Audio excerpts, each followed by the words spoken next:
Assalomu alaykum hurmatli kuzatuvchilar. Samarqand shahriga keldik. Ajoyib yerlarni ko'rdik. Bu videolarni o'tkazib yubormaslik uchun obuna bo'ling. Mana Bibo xonim jami masjidi yonida turibmiz. U 1399-404-yillar xonimning farzandi bo'lmagan, lekin ilm-fanga homiylik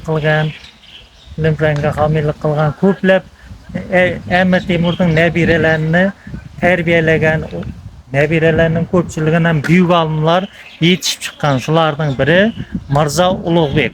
Mirzo Ulug'bek 1344-1449-yillarda yashab o'tgan buyuk astronom, olim bo'lgan. Shuni tarbiyalagan Bibo xonim.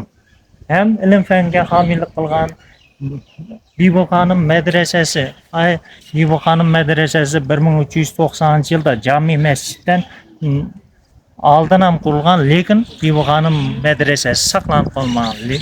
Jami masjid saqlanib qolgan. Mana bu yerlarda ko'rishingiz mumkin. Shu yerlarda nima odamlar Jami masjidda o'qigan. Ko'p odamlar ziyoratga kelyapti. Ilm-fanning homiysi Amir Temurga maslahatlar bergan. Katta maslahatlar. Masalan, yurishning vaqtida Amir Eronga yurish vaqtida bir qal'ani ola olmay, qal'aning yonida bunda Amir Temurning hozirgi vaqtda puli yo'q bo'lgan, shuning uchun xat jo'natgan Amir Temurga. Amir Temur Bibo xonimga aytgan, nima degan? Menga zari boring degan. Bibo xonim unga nisbatan sizning siyosatingiz tugadimi degan mazmunda xat yuborgan. Shundan keyin Amir Temur askarlarga buyruq bergan, suyaklarni yig'ib, o'zining muhrini bostirgan, shu pulning o'rnida o'tgan. Ham keyin urush tugagandan keyin suyaklarni almashtirib, tangalarga almashtirib bergan.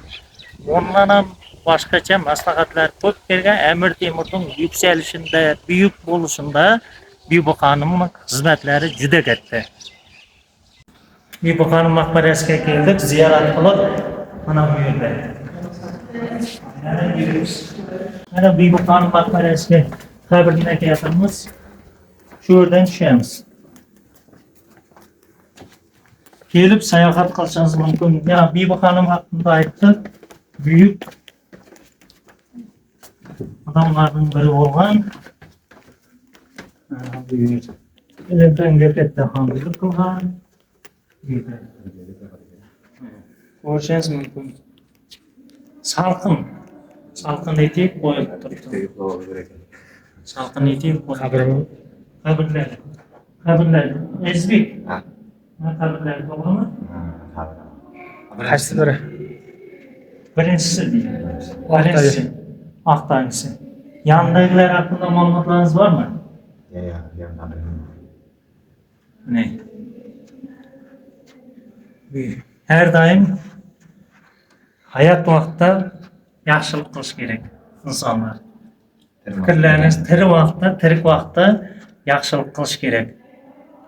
Shuning uchun ham bu videoni tarqating, obuna bo'ling, like bosing.